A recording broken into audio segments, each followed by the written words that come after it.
विलीन विलयं निधाय हृदि वीरम् आत्मानुशासनमहं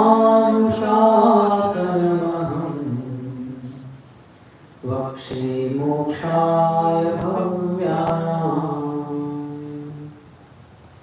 पंकनहि पंकज बनु मुक्ता बनु दीप बनु जलतारहूँ गुरुपद पद्म समीप नमो भारती भ्रम मिटे ब्रह्म बनूं मैं बाल भार रहित भारत बने भास्वत भारत भाल भार रहित भारत बने भास्वत भारत भाल। पंच परमेष्ठी भगवान की, द्वादशांग जिनवानी माता की, परम पूज्य आचार्य भगवान श्री गुणभद्र जी मुनि महाराज की, चारित्र चक्रवर्ती समाधि सम्राट मुनिकुल पितामह धर्म साम्राज्य नायक 20वीं शताब्दी के प्रथम आचार्य भगवान श्री शांति सागर जी मुनि महाराज की, अध्यात्म सरोवर के राजहंस आचार्य भगवान श्री विद्यासागर जी मुनि महाराज के, दीक्षा गुरु शांत मूर्ति वात्सल्य रत्नाकर गुरुवर आचार्य भगवान श्री सन्मति सागर जी मुनि महाराज के, पूज्य आचार्य श्री वर्धमान सागर जी मुनि महाराज के, पूज्य निर्यापक श्रमण मुनिवर श्री धर्म सागर जी मुनि महाराज की, अहिंसा परमो धर्म की।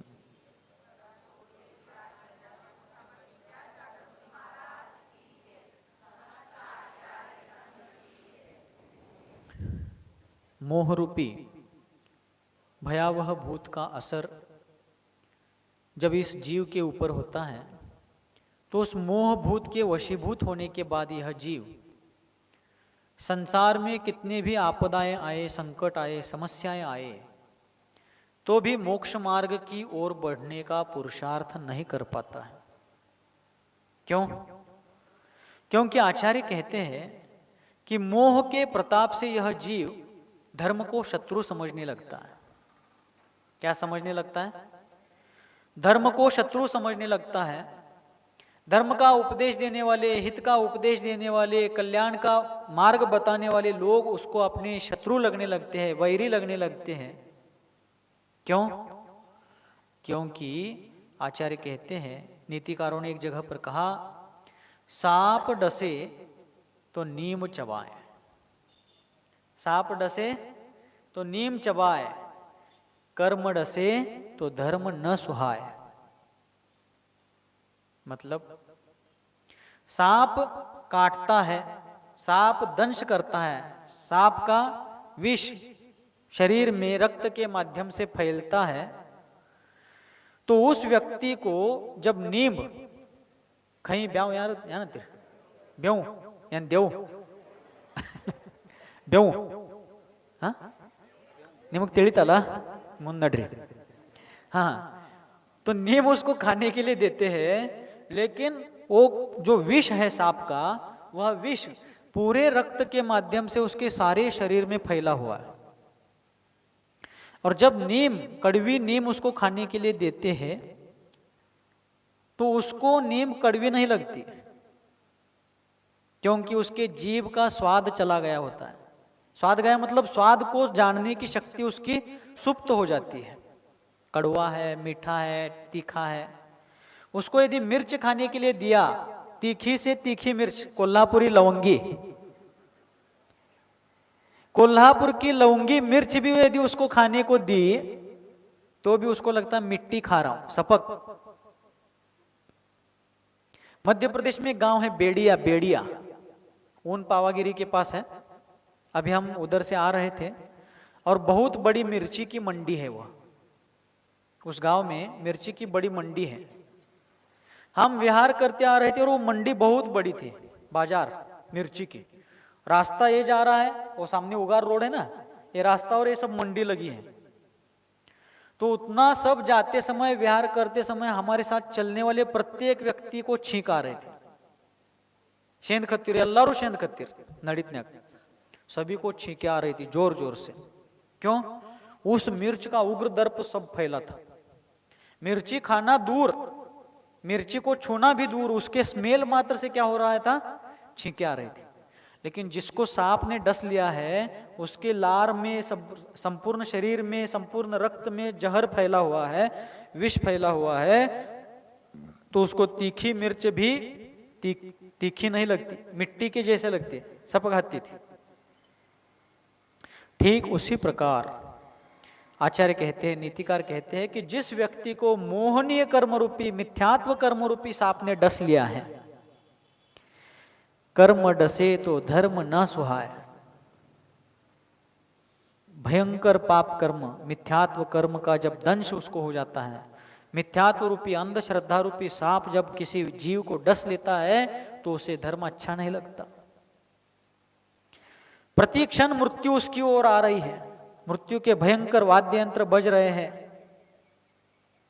तो महाराज कहां सुनाई नहीं दे रहे, तो बाहर उसकी आवाज नहीं आती। आसपास घटने वाली घटनाएं, हमारे शरीर में आने वाला बुढ़ापा और शरीर के अनेक बदलाव ही मृत्यु का क्या है? वाद्य है।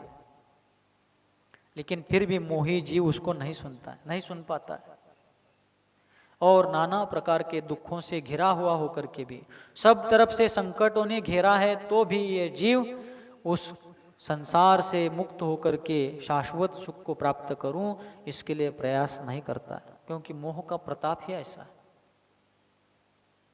एक बार ऐसा हुआ, एक व्यक्ति बहुत बीमार थे, बहुत अस्वस्थ, बूढ़े हो चुके थे। यही शिरोळ तालुका की घटना है, महाराष्ट्र में, कोल्हापुर जिले में। और बहुत अस्वस्थ थे, और उनको एक ब्रह्मचारी जी, अब ये ज्यादा टिकने वाली नहीं है, कुछ देर में इसका मरण होने वाला है, ऐसा दिख रहा था लक्षण। ऐसा देख करके एक सज्जन व्यक्ति उनको नमोकार मंत्र बताने के लिए गए। क्या करने के लिए गए?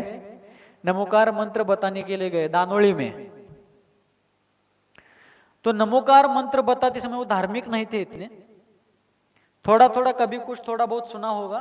तो जब उनको नमोकार मंत्र बताने लगे, उन्होंने गाली दी उस ब्रह्मचारी को। क्यों? मैं मरने वाला हूं, तुम मुझे नमोकार मंत्र बता रहे हो, ऐसा कहने लगे। तो उनकी धारणा क्या? नमोकार मंत्र मरते समय ही सुनना। उनकी मान्यता ऐसी थी, धारणा ऐसी थी, जीवन भर क्या काम है नमोकार मंत्र का, मरते समय उतना सुन लिया होगा। देखो, अज्ञान का प्रताप, मोह मिथ्यात्व का प्रताप इतना प्रचंड था कि नमोकार मंत्र स्वयं जपना दूर, वो संकट में है, अंतिम घटिका गिन रहे हैं, ये देख करके कोई धर्मानुरागी व्यक्ति उसको नमोकार मंत्र सुना रहा है, तो भी वो उसको गाली देता है, डांटता है, फटकारता है। तो ये जीव का भयंकर मोह का ही परिणाम है, मोह का ही फलदान है। इस प्रकार इस जीव के ऊपर कर्म का बहुत बड़ा प्रभाव अनादिकाल से है। ऐसा उपदेश 58वें श्लोक में आचार्य गुणभद्र जी महाराज ने ग्रंथराज आत्मानुशासन परमागम में दिया था। अब अगले श्लोक में आचार्य महाराज क्या करते हैं? जिस शरीर के प्रति इस जीव ने मान लिया कि ये शरीर ही मैं हूं, और इस शरीर के बिना मैं नहीं रह सकता, यह शरीर ही मेरा स्वरूप है, यह शरीर ही मेरा अस्तित्व है, ये शरीर मिटेगा तो मैं भी मिट जाऊंगा। क्यों? क्योंकि तन उपजत अपनी उपज जान, तन नशत आपको नाश मान, तिलकोड़त प्रयत्न माड्री। तो यह मोही जीव, मिथ्या दृष्टि जीव क्या समझता है? शरीर की उत्पत्ति अर्थात पर्याय की उत्पत्ति को ही आत्मा की उत्पत्ति मानता है, जीव की उत्पत्ति मानता है, और पर्याय के विनाश को ही द्रव्य का विनाश, जीव का विनाश मानता है। इसी कारण से वह मृत्यु से डरता है। जन्म से प्रीति और मरण से भीति, यह दशा उस जीव की होती है। लेकिन योगी जनों को जन्म के बारे में बिल्कुल भी राग नहीं है, लेकिन मरण के बारे में योगी जन क्या करते हैं? अनुराग रखते हैं कि मेरा मरण समाधि मरण हो, क्योंकि मरण संसार का बीज नहीं है, जन्म संसार का बीज है। जन्म होने के कारण ही मरना पड़ता है।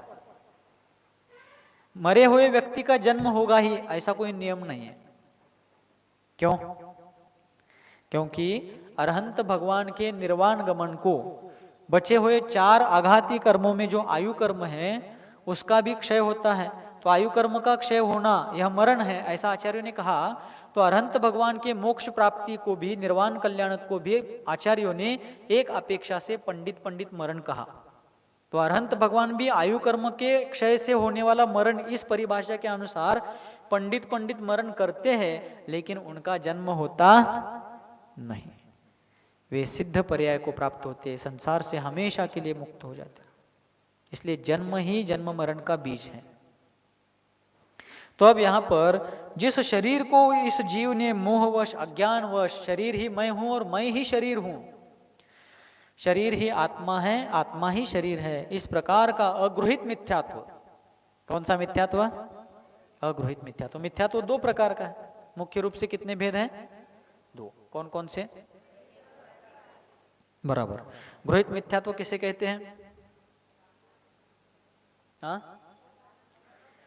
कुदेव, कुशास्त्र, कुगुरु इत्यादि के उपदेश को सुन करके कुधर्म के प्रति, तत्व के विपरीत स्वरूप के प्रति जो श्रद्धान निर्माण होता है उसको गृहित मिथ्यात्व कहते हैं।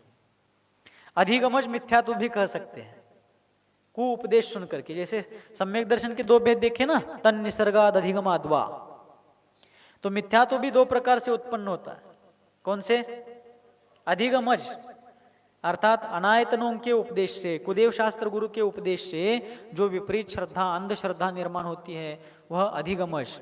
बस वो अधिगम कैसा है? दुराधिगम, पाप कर्म, मिथ्या ज्ञान रूप है, मिथ्योपदेश। और जो अनादिकालीन मिथ्यात्व के उदय से जीव का श्रद्धान विपरीत रूप से होता है वह निसर्गज मिथ्यात्व है। बिना किसी के उपदेश के सुने स्वयं के ही अनादिकालीन मिथ्यात्व कर्म के उदय के निमित्त से जीव की विपरीत श्रद्धा होती है। तो उस विपरीत श्रद्धा के कारण, अगृहित मिथ्यात्व के कारण यह जीव अनादिकाल से इस देह को ही आत्मा मान रहा है। लेकिन वो देह कैसा है इसका वर्णन अगले श्लोक में, 59वें श्लोक में आचार्य महाराज करते हैं। अस्थि स्थूल तुला कलाप घटितम नद्धम शिरा स्नायुभिः चर्माच्छादित मस्र सांद्र पिशितैर लिप्तम सुगुप्तम खलैः कर्मारातिभिरायुरुद्ध निगला लग्नं शरीरालयं कारागारमवैहि ते हतमते प्रीतिम वृथा मा कृथाः। आचार्य कहते हैं ते अर्थात हे भव्यात्मन, ते अर्थात तुम्हारा शरीरालयम, तुम्हारा शरीर रूपी जो गृह है, शरीर को घर की उपमा दी है। जैसे घर होता है ईंट पत्थर कंकर आदि से बनाया गया, तो वैसे शरीर भी एक प्रकार का घर है। लेकिन ये शरीर रूपी घर कैसा है? अस्थि स्थूल तुला कलाप घटितम शिरास्नायुभिः नद्धम चर्माच्छादितम। अर्थात यह शरीर रूपी घर कैसा है? हड्डियों रूपी मोटी लकड़ियों के समूह से बना है। लकड़ी का घर होता है ना, पार्टीशन वगैरह प्लाईवुड का वगैरह बनाते हैं, तो वैसे शरीर भी कैसे हैं? बड़ी बड़ी हड्डियों से बना हुआ है। अंदर हड्डियां बहुत सारी है, सैकड़ों हड्डियां हैं। बड़ी मोटी हड्डी रूपी लकड़ियों से बना है। अर्थात हड्डियों को, अस्थियों को उन्होंने लकड़ी की उपमा दी है। तो यह शरीर जो है अस्थि रूपी लकड़ियों से बना हुआ है और शिरास्नायु भी नद्धम, शिराओं और नसों से बंधा हुआ है। अब वो लकड़ियां क्या करते हैं? बांधते हैं ना, उन लकड़ियों को एक में से बांधते हैं। वैसे हड्डी रूपी जो लकड़ियां है शिराओं के जाल से और नसों के जाल से बंधी हुई है। शिरा स्नायु भी नद्धम चर्माच्छादितम, और चर्म अर्थात त्वचा के द्वारा, चमड़े के द्वारा ढका हुआ है। अस्त्र सांद्र पिशितैहि, अर्थात रुधिर एवं सघन मांस से लिप्तम, लिप्त है। और वो हड्डियां कैसी हैं? रुधिर अर्थात रक्त, ब्लड, और सघन मांस, मांस के द्वारा और रक्त के द्वारा वो हड्डियां ढकी हुई है। तथा खलैहि कर्मारातिभिः सुगुप्तम, दुष्ट कर्म शत्रुओं से अच्छी तरह रक्षित है। अर्थात आयु कर्म का जब तक उदय होगा तब तक इस शरीर की रक्षा होगी, ये शरीर बना रहेगा, ये मिटेगा नहीं। कब तक? जब तक आयु कर्म है तब तक। और जिस समय आयु कर्म का क्षय हो गया, फिर वैक्सीन लगाओ, टॉक्सिन लगाओ और कुछ लगाओ, कोई फर्क नहीं पड़ता। देखो, इसलिए पुण्य कर्म कहो या आयु कर्म के जब तक उदय काल चलता है तब तक यह शरीर रक्षित होता है, इसकी रक्षा होती है। आयु रुद्घ निगला लग्नम, आयु रूपी बड़ी सांकल से संलग्न है। अर्थात आयु कर्म रूपी बड़ी जंजीर से, सांकल साखळी कन्नडदागेनंतर श्रृंखला, सर्कल, सरपळी, बर सरिती त्यान सारखे सरपळी। तो बड़ी बड़ी आयु कर्म रूपी सांकल से, श्रृंखला से इसको क्या किया गया? जंजीर से बांधा हुआ है। जब तक आयु कर्म का उदय रहेगा तब तक मिटेगा नहीं।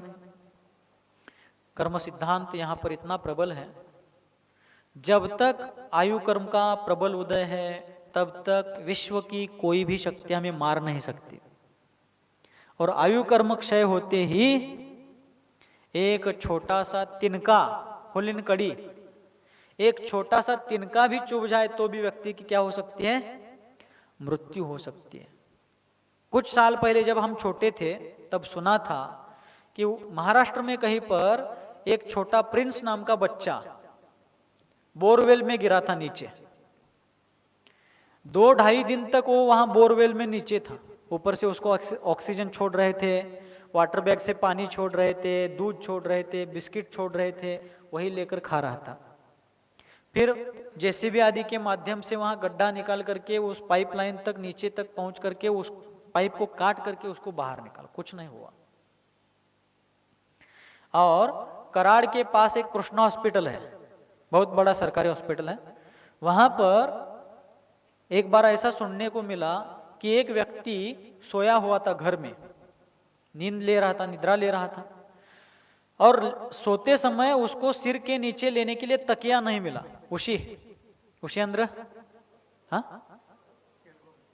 हाँ तेली तेळाग तगोळ आद उसको तकिया नहीं मिला तो उसने क्या किया, वो जो ज्वार गेहूं नापने का पुराना नाप रहता है ना, मापट आदि क्या नंतर वो जो नाप होता है प्रस्थ, संस्कृत में उसको प्रस्थ कहते हैं, उसको सिर में लिया, सिर के नीचे लिया उसने और नीचे रख करके सोया था। और नींद में थोड़ा हलन चलन हुआ और वो गोल ऐसा जो अनाज नापने का जो पात्र है वो लुढ़क गया, गोल होता है वो सरक गया और उसके गर्दन के नीचे आ गया। सिर के नीचे से कहाँ आ गया? गर्दन के नीचे आ गया। और गर्दन के नीचे आने से उसके गर्दन को बहुत जोर का झटका लगा नींद में, और उसका जो मज्जा तंतु होता है, मज्जा रज्जू भी कहते हैं उसको, वो मज्जा तंतु टूट गया और ऑन द स्पॉट उसका प्राण छूट गया। कारण कितना सिंपल है बताओ। तो ये बाह्य निमित्त है, मूल कारण क्या है? आयु कर्म का क्षय, आयु कर्म का विनाश। 2014 साल ईस्वी सन में पुणे के पास माळिन नाम का एक गांव है, माळिन, वहां पर पहाड़ कट गया था, पर्वत, डोंगर, बारिश के कारण और मनुष्य के हस्तक्षेप के कारण, अतिक्रम के कारण वो पहाड़ क्या हो गया? दरक गया था। और वो पहाड़ के तलहटी में, डोंगराच्या पायथ्याला माळिन नाम का एक गांव था, पूरा पहाड़ उस गांव पर आ गिरा था। जो खेत में गए थे, सर्विस के लिए गए थे, स्कूल के लिए गए थे, उतने ही लोग बचे, बाकी सब मिट्टी के ढेर में, कीचड़ के ढेर में दफनाए गए, गाड़े गए। लेकिन एक प्रसंग उसमें ऐसा हुआ, एक परिवार जिसमें सभी सदस्य नौकरी के लिए, खेत के लिए गए थे, और एक तरुण महिला और उसका 6 महीने का छोटा सा बेटा, 2 ही घर में थे। देखो कैसा पुण्य पाप का खेल है। 2 ही लोग घर में थे, बाकी कोई नहीं थे। और वो पहाड़ का सारा कीचड़, सारा मलबा, पत्थर, कीचड़, मिट्टी, पेड़ पौधे सब बहते हुए आए गांव में, और नीचे आकर के उनके घर को भी आकर लग गया वो सब। ऊपर का सारा टीन शेड म्हणजे पत्रा सब नीचे गिर गया। उस पत्रे के ऊपर, टीन के ऊपर वो सारा कीचड़ पत्थर सब आ गया, वो नीचे दब रहा था। और वो जो माँ थी वो सब ऊपर से आकर गिरने पर अपने बेटे को ऐसा गोद में लेकर के उस पत्रे के नीचे दबी थी। शाम के 4 बजे थे। कितने बजे थे? सब राहत दल के लोग आए थे, सरकारी सब लोग कर्मचारी वहां आए थे बचाव कार्य के लिए, मदद कार्य के लिए। और उस समय वो काम करते करते अंदर से उस बच्चे के रोने की आवाज आई। भूख लगी होगी उसको, माँ हिल नहीं पा रही थी, जगह नहीं थी, बच्चा रो रहा था भूख लगने की, उसकी आवाज उनको बाहर सुनाई दी। फिर यहाँ कोई जीवित है ये सोच करके उन्होंने वहां का वो सब मिट्टी, कीचड़, पत्थर सब हटाया और उस माँ बेटे को बचा। बाकी बहुत से घर ऐसे थे जिनमें रोने के लिए भी कोई नहीं बचा था। किसके लिए नहीं बचा था? आड़ू सलवाग बिहार निंद्रुलागिरी अल्लारू सतवाद्र सब मर गए, लेकिन ये मां और बच्चा कैसे बचे? बेटे के रोने के कारण बचे। रोने के कारण बचे तो सुबह से रो रहा था वो। उसका रोना उन लोगों ने वो सुना, एक निमित्त हुआ, उनको बचाया गया। वो बचाने में वो रोना एक निमित्त बना, लेकिन मूल प्रबल कारण क्या है? उन जीवों का प्रबल आयु का उदय। इसलिए यह शरीर जो है क्या है? आयु कर्म रूपी बड़ी बड़ी सांकलों से बंधा हुआ है।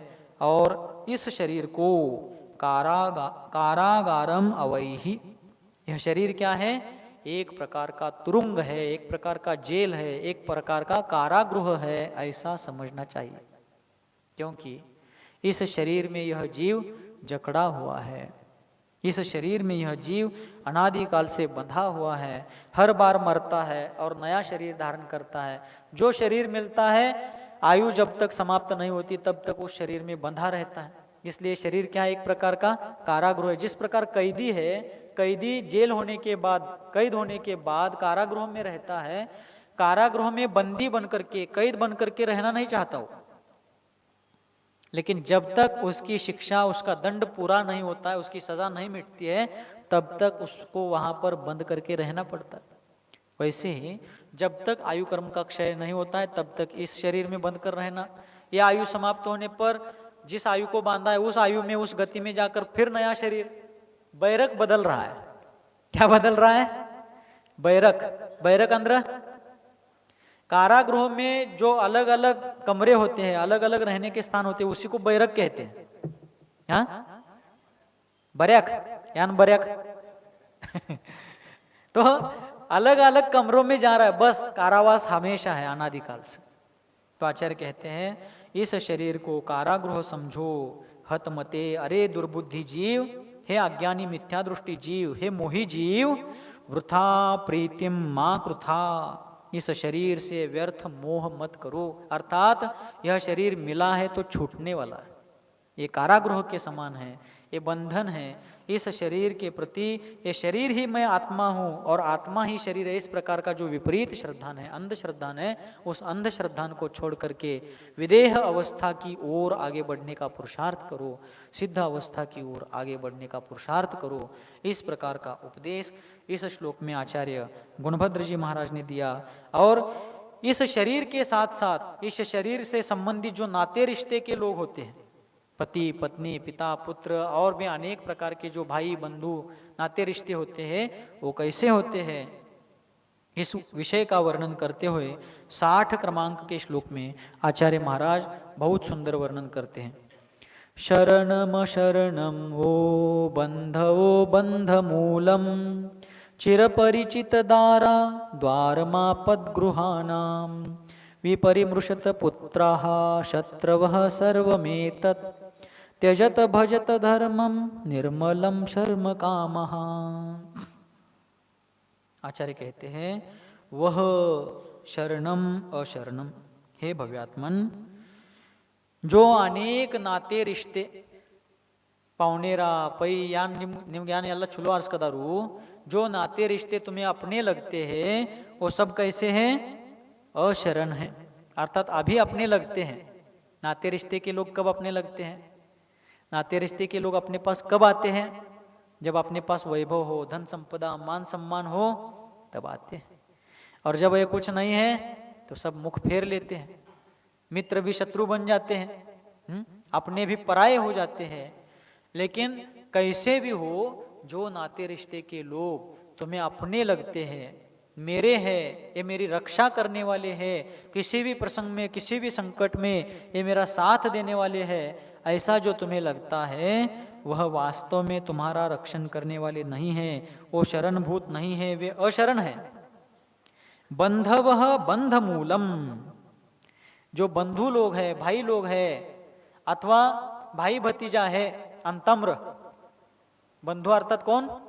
अंतम्र, गोतावड़ा. ये भाई बंधु लोग जो सब है ये बंध मूलम, कर्म बंध के कारण है.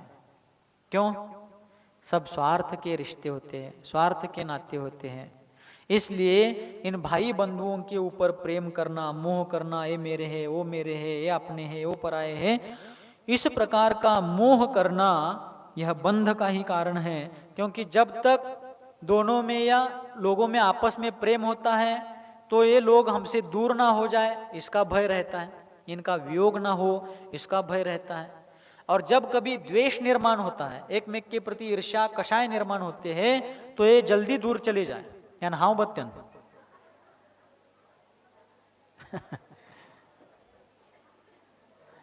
ಏನಾಯ್ತು ನೋಡ್ರಿ, ಹಾವೈತಿ.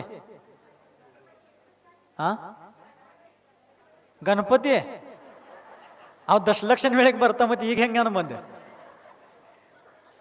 पंचमीक दशलक्षण, चतुर्थीक गणपती आयतला. लवकर बंदा की वर्स कोणरी कोणरी इंद मोदक येत ಯಾಕೆ ಅಂದ ಮನ್ಯಾಗ ಕೊಂಡ್ರಿ ಕೊಂಡ್ರಿ ಕೊಂಡ್ರಿ ಅಂಜು ಬ್ಯಾಡ್ರಿ. ಗಣಪತಿ ಬಂದ ಮ್ಯಾಗ ಎಷ್ಟು ಗೋಟಾಳಿತ್. ಎಲ್ರ ಹುಲಿಯಾದ ಬತ್ರ ಆಯ್ತ. तो जब तक उनसे प्रेम होता है तब तक वे अपने हैं, उनका वियोग ना हो ऐसा लगता है.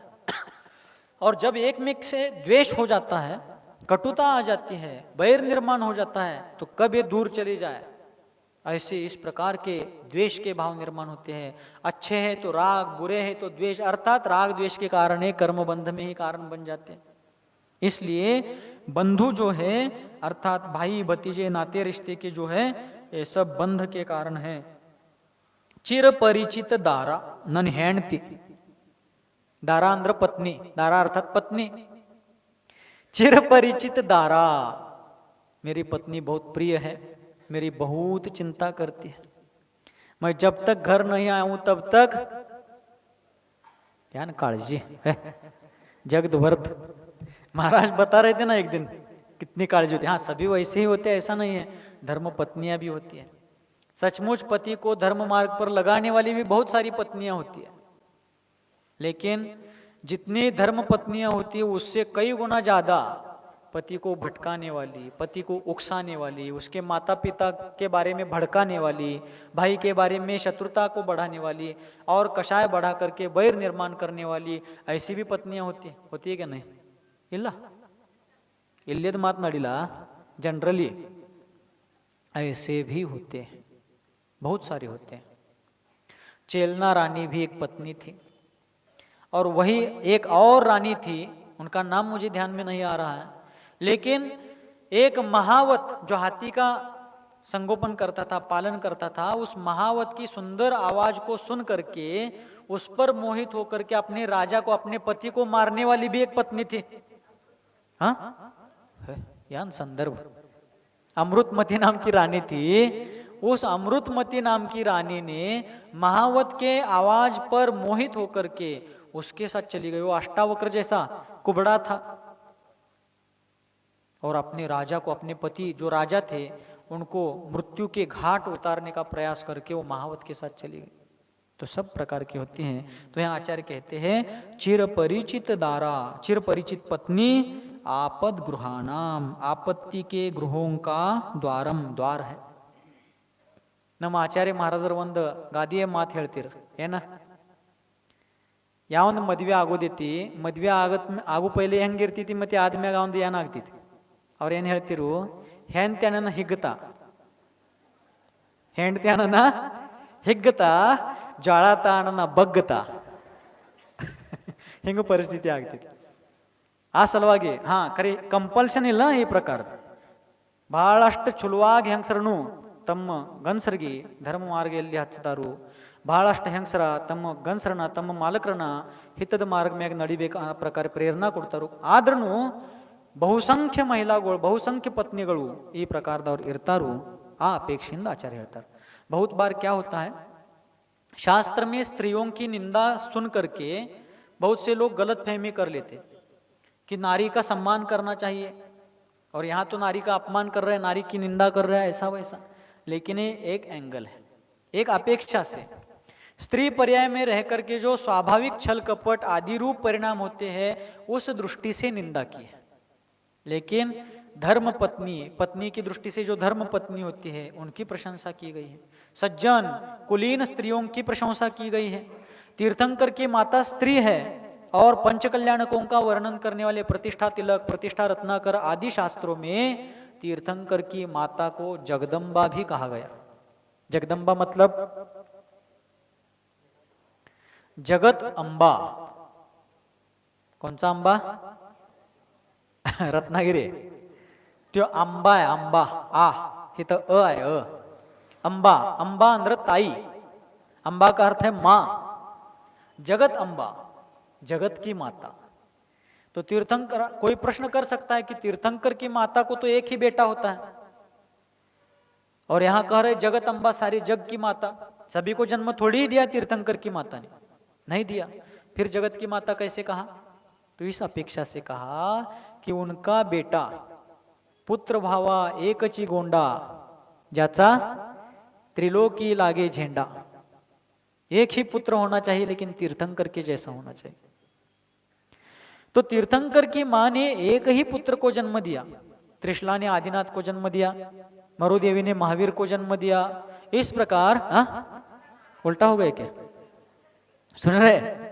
त्रिशला ने महावीर भगवान को जन्म दिया और मरुदेवी ने आदिनाथ भगवान को. ऐसे अन्य 22 माताओं ने अन्य 22 तीर्थंकरों को जन्म दिया. तो उनको एक ही बेटे थे, एक ही पुत्र थे, लेकिन उन पुत्रों ने संपूर्ण विश्व के प्राणियों के लिए विश्व के कल्याण का मार्ग बताया था, आत्म कल्याण का मार्ग बताया था, आत्म शांति का, विश्व शांति का मार्ग, अहिंसा वीतरागता का मार्ग बताया था, सबके कल्याण के मार्ग को प्रशस्त किया था. इसलिए एक पुत्र को जन्म देकर के भी तीर्थंकर माता जगदम्बा कहलाती है. नारियों का सम्मान किया गया है. मूक माटी में स्त्रियों के 10 नाम बताए. कितने? सुता, दुहिता, महिषी इत्यादि 10 नाम बताए. सुता मतलब सु अर्थात अच्छी, ता अर्थात स्वभाव, जिसका स्वभाव अच्छा है, सबके बारे में अच्छा विचार करती है. अबला, बला अर्थात संकट. बला का अर्थ क्या है? संकट. घर में होने से, जिसके घर में होने से संकट नहीं आता वो अबला है. नारी न अरी, जिसको कोई भी शत्रु नहीं है वो नारी है. दुहिता, जो दोनों का हित करने वाली है. कौन दोनों? पिता और पति, अर्थात पति कुल और पितृकुल, दोनों का कल्याण करने वाली है, दोनों की कीर्ति फैलाने वाली है, दोनों को यशोगाथा बढ़ाने वाली है, वो दुहिता है. तो जो सद्गुण है, जो अच्छे पहलू है, उनकी प्रशंसा बहुत की गई है. बस पर्यायोचित जो उनकी प्रवृत्ति होती है उसी अपेक्षा से निंदा है. इसलिए यहां कहा कि चिर परिचित दारा आपद गृहाणाम द्वारम. चिर परिचित जो स्त्री है, पत्नी है, उसको आपत्ति का द्वार समझो, संकट का द्वार समझो. एक बार क्या हुआ, एक पति अपने हॉल में, घर के हॉल में टीवी देखते बैठा था। पत्नी अंदर रसोई गृह में, किचन में, चौके में रसोई बना रही थी, अड़गी माड़कत्तेड़ो। तो बीच में ही पति अचानक जोर जोर से चिल्लाने लगा, अरे पागल, घोड़े पर मत बैठ, कुत्ते की मौत मरेगा, मेरी बात सुन, घोड़े पर मत चढ़। ऐसा जोर जोर से बोलने लगा। तो अंदर से पत्नी पूछती है, कौन सी पिक्चर देख रहे हो? पत्नी क्या पूछती है? कौन सी पिक्चर देख रहे हो? तो पति कहता है, पिक्चर नहीं, अपने शादी की सीडी देख रहा हूं। क्या देख रहा हूं? वो वीडियो शूटिंग किया था ना उनकी शादी की, तो अब वो शूटिंग में जो सीडी देख रहा था, उसमें सीडी प्लेयर पर, टीवी पर, तो उसमें अब वो प्रसंग दिख रहा था। वो स्वयं ही अब क्या है, घोड़े पर बैठने जा रहा है, बारात निकलने वाली है, तो स्वयं को ही बता रहा है, कुत्ते की मौत मरेगा, पागल है, मूर्ख है, मत चढ़। क्योंकि इतने साल में उसको एक्सपीरियंस आया ना, अनुभव है बड़ा। तो ऐसा हुआ, ऐसा होता है। असल में पतियों की बहुत समस्या होती है। क्या समस्या होती है? कि पत्नियों को लेकर कभी बाजार में नहीं जाना चाहिए। नहीं तो दिवाला निकल ही गया। एक बार एक पति ऐसी तंग आ गया था पत्नी की डिमांड से, उसकी जरूरतों को पूरा करते करते करते तंग आकर के, थक करके, परेशान होकर के एक दिन वो पति पत्नी से कहता है, देखो अब मैं आत्महत्या करने जा रहा हूं। क्या करने जा रहा हूं? मरने जा रहा हूं, आत्महत्या करने जा रहा हूं। तो पत्नी कहती है, ठीक है जाओ, लेकिन मुझे एक सफेद साड़ी लाकर दो पहले, आपके 12वें पर मैं क्या पहनूंगी। उसको यह समझ में नहीं आया कि मेरी डिमांड के कारण वो जा रहा है, अब तो अपन संयम धारण करें। उल्टी बाजू भी होती है। पति व्यसनी होते हैं, जुआ सट्टा खेलते हैं, कषाय, झगड़ा करना, मारपीट करना, अनेक प्रकार की यातना देना, दहेज, हुंडा, इस प्रकार परेशान करते हैं। ससुराल वाले लोग पीड़ित करते हैं, शारीरिक मानसिक छल करते हैं। तो दोनों को परेशानी है, दोनों की अपनी अपनी भूमिकाएं हैं। दोनों को एक में के निमित्त से अनेक बार अनेक प्रकार के संकटों का सामना करना पड़ता है। तो इस प्रकार ये सब नाते रिश्ते के लोग हैं। और पुत्राहा शत्रवः एतत् सर्वम, और पुत्र कैसे हैं? शत्रु के जैसे हैं। क्यों? क्योंकि यदि वो आज्ञाकारी हो, बड़ों की बात, बुजुर्गों की बात, हितकारी बात को सुनते हैं तो ठीक है, नहीं तो सब बर्बाद कर देते हैं। आज कितने ही परिवार ऐसे हैं। हम जब राजस्थान, मध्य प्रदेश से विहार कर रहे थे, बहुत सुनने को मिलता था कि अमुक अमुक व्यक्ति के बेटे ने आईपीएल पर, क्रिकेट मैच पर सट्टा लगाया और 1 करोड़ रुपए का कर्जा किया, 2-3 करोड़ रुपए का कर्जा किया। बाप के सामने आत्महत्या करने के सिवाय कौन सा इलाज ही नहीं बचा। तो ऐसा भी होता है। कभी कभी बच्चे शराबी, व्यसनी बन करके माता पिता को पैसे मांग करके मारते हैं, पीटते हैं। कभी कभी बहुत से जगह पर बच्चों ने माता पिता का खून भी किया। देखो, इसलिए सारे नाते रिश्ते कैसे हैं? एतत् सर्वम विपरिमृशत, यह सब क्या है? नाते रिश्ते बहुत भयंकर है, दुखदाई है, ऐसा जान करके, विचार करके त्यजत, इन सबको छोड़ो। और शर्म कामाह, शर्म अर्थात सुख, शर्म नहीं, शर्म शब्द अच्छे से सुनना। शर्म का अर्थ है लज्जा, और शर्म जैसे धर्म कहते हैं ना, धर्म, धर्म, कर्म, मर्म, वैसे ही शर्म, शर्म का अर्थ है सुख। शर्म कामाहा, सुख के इच्छुक जो तुम बने हो, तुम्हें जो सुख की इच्छा उत्पन्न हुई है, तो तुम क्या करो? निर्मल धर्मम भजत, निर्मल धर्म की आराधना करो, वीतराग धर्म की, रत्नत्रय धर्म की आराधना करो। क्योंकि बाकी के सारे जो नाते रिश्ते हैं वो सब कैसे हैं? बहुत स्वार्थी है। जब तक अपना मतलब है तभी तक हर कोई हमारे बंधु बनते हैं, हर कोई हमारे अपने बनते हैं। लेकिन जब संकट की घड़ी आती है तो बहुत से लोग क्या करते हैं? पीठ फेर देते हैं, मुख मोड़ देते हैं।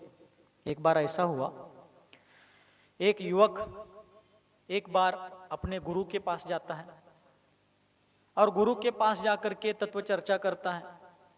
गुरु ने उसको हित का उपदेश दिया, कल्याण का मार्ग बताया और उसको प्रेरणा दी कि भाई अब तुम सारे घर गृह जंजाल को, मोह जाल को छोड़ो और सन्यास के मार्ग को धारण करो। तब वो कहता है, गुरुजी मेरी माँ मेरे बिना सो नहीं सकती, मैं घर नहीं जाऊंगा तो मेरी पत्नी प्राण छोड़ देगी, बच्चे मेरे नाम को रटते रटते मर जाएंगे, पिता को मेरे बिना चैन नहीं पड़ता, मैं थोड़ी देर के लिए नहीं दिखूं तो मेरे बंधु, मेरे भाई, मेरी बहनें सब आकुल व्याकुल हो जाते हैं, इसलिए आप कैसे कहते हैं कि मैं घर छोड़ूं? तो गुरु कहते हैं तुम्हारा भ्रम है, कोई अपने नहीं है। तो शिष्य कहता है गुरुजी सारी दुनिया में ऐसा हो सकता है लेकिन मेरे घर में तो ऐसा नहीं है। तो गुरु कहते हैं एक बार परीक्षा कर लेते हैं, चलो। तो गुरु ने क्या कहा, तुम घर जाना और घर जाकर के थोड़ी तकलीफ हो रही है ऐसे दिखाना, और थोड़ा हिलते डुलते तड़फड़ते तड़फड़ते तड़पते तड़पते गिरना और मृत्यु का नाटक करना। थोड़ी देर वैसे ही गिरे रहना, फिर मैं आ जाऊंगा, आगे का सब मैं देख लेता हूं। आधा पार्ट तुम्हारा है और आधा मेरा है, यानी आधी भूमिका तुम्हारी आधी मेरी। सिर्फ घर जाकर के तड़पते हुए गिरना और मृत्यु का ढोंग करना। मन्याग ಹೋಗೋದಾ ತಳ್ಮಳ್ಸೋದಾ ತಳ್ಮಳ್ಸ್ಕೋತ ಸತ್ತಂಗ್ ಮಾಡೋದು. ನೀ ಸತ್ತಂಗ್ ಮಾಡು, यान स्मरण शक्ति इतनी भी है। तो गुरु ने उसको बताया ऐसा तुम ऐसा नाटक करना, ठीक है देखो आप भी आकर देखेंगे तो आपको गर्व होगा मेरे परिवार पर। शिष्य कहता है गुरु को, मेरे परिवार का प्रेम देखकर आपको भी गर्व होगा, देखो आप आ जाओ घर। तो ये गया, घर में गया, थोड़ी देर बैठकर घर वालों को कहने लगा मुझे तकलीफ हो रही है, ऐसा हो रहा है वैसा हो रहा है, थोड़ा नीचे गिर करके तड़फड़ने लगा, तिलमिलाने लगा, तड़मड़खत, और तुरंत उसने अटैक आया, हार्ट फेल हो गया, इस प्रकार का नाटक करते हुए बेहोश सा गिर गया, ना हिलना डुलना, ना कोई हलन चलन, ना कोई प्रतिक्रिया। घर वाले चिंतित हो गए, रोने लगे, चिल्लाने लगे, चीखने लगे। इतने में पूर्व प्लानिंग के अनुसार उनके गुरु वहां आ जाते हैं। घर के बाहर आंगन में लोग जमे हुए थे, भीड़ हो गई थी। तो वहां उन्होंने पूछा क्यों भाई यहाँ क्या हुआ है? गुरु ने पूछा क्या हुआ यहाँ? तो अमुक अमुक के नौजवान लड़का, तरुण लड़का मर गया है, इसलिए घर के सभी लोग दुखी हैं, रो रहे हैं। तो गुरु बोले देखो मेरे पास एक दिव्य औषधि है। क्या है? दिव्य औषधि है, मैं उस बालक को जीवित कर सकता हूं। इतना सुनते ही सब लोग खुश हो गए। तो बोले उनके घर वालों को बाहर बुलाओ, उनकी माँ, पत्नी, बच्चे, भाई, बंधु, पिता, जो कोई है वो सबको बाहर बुलाओ। यहाँ सब बाहर आ गए। गुरु ने कहा देखो इतना अच्छा लड़का है, आपका बेटा है, और आज वो मर गया, बड़े दुख की बात है, लेकिन आप चिंता मत करो, मेरे पास एक औषधि है, एक जादू है, मैं वो जादू करूंगा तो आपका बच्चा जीवित हो जाएगा। लेकिन क्या करना होगा? मेरे पास जो औषधि है, एक ग्लास में पानी भरना और उसमें औषध डाल करके उसको क्या करना? मिक्स करना, और कोई एक व्यक्ति आप में से, आपके परिवार में से पीना है। लेकिन एक समस्या है, जो पिएगा वो मरेगा और उसकी जगह पर वो लड़का जीवित होगा। क्या शर्त है? जो उस औषध को पिएगा वो मर जाएगा और उसके बदले में वो तरुण लड़का जीवित हो जाएगा। अब सबको धक्का लग गया, 440 वोल्ट का। तो गुरुजी बोले एक ग्लास लाओ, पानी भर के लाओ। पानी लाया, उसमें उन्होंने एक पुड़िया रखी थी, वो डाली उसमें, हिलाया। हाँ, उसकी माँ को कहने लगे माँ ये लो आप पियो, आप बहुत चीख रहे हैं ना, मेरे कलेजे का टुकड़ा गया, नन राजा भात, नन रावसा भात, नन प्रधान भात, नंद जहाज मुनिक। हाँ बर मेरा जहाज डूब गया, जहाज नहीं डूबेगा, ये लो आप पियो इसको, आप पियो तो बेटा जिंदा हो जाएगा, लेकिन आप मरेंगे। तो माँ कहती है नहीं नहीं नहीं, मैं मर के क्या करूंगी? एक बेटा गया तो क्या होगा, हो गया, और 2 बेटे उनको देखकर संतोष कर लूंगी मैं। बाप को पूछा आप तो पियो, आप बहुत बूढ़े हो गए, अब कितने दिन जियोगे? आप मरोगे तो आपके बदले वो तरुण लड़का जीवित हो जाएगा, उसकी पत्नी, उसके बच्चे सब आनंदित हो जाएंगे। बोले मैं भी नहीं पी सकता। पत्नी को पूछा तुम तो पियो। तो पत्नी कहती है अब वो गए तो गए, जाने दो, मेरे बच्चों का पालन पोषण कौन करेगा, इसलिए मैं नहीं मर सकती। भाइयों को पूछा, उन्होंने भी ऐसा ही कुछ उत्तर दिया। तो अंत में वो महाराज कहने लगे चलो ठीक है आप सब रहने दो, मैं पी लूं क्या? और गुरु जी क्या कहते हैं, मैं पीऊं, हाँ मैं पीऊं? तो सब घर वाले कहते हैं हाँ महाराज पियो। आप मरेंगे तो आपका रोने वाला कौन है के पीछे, किसको सूतक लगने वाला नहीं है, पत्नी विधवा नहीं होगी, माता पिता बेसहारा नहीं होंगे, बच्चे अनाथ नहीं होंगे, आप मरने से इस दुनिया का कुछ नुकसान नहीं होगा, आप पियो। तो गुरु ने पी लिया और वो पहला ग्लास भर करके पीने के बाद गुरु भी ठनठनित और वो शिष्य भी उठ गया। और तब शिष्य को गुरु पूछते, देख लिया परिवार का प्रेम, सब ऐसा। तब शिष्य के दिमाग में प्रकाश पड़ गया, वो कहता गुरुदेव चलो, था के साथ आऊं मैं, आपके ही साथ मैं आता हूं, चलो। तो इस प्रकार यह संसार नश्वर है।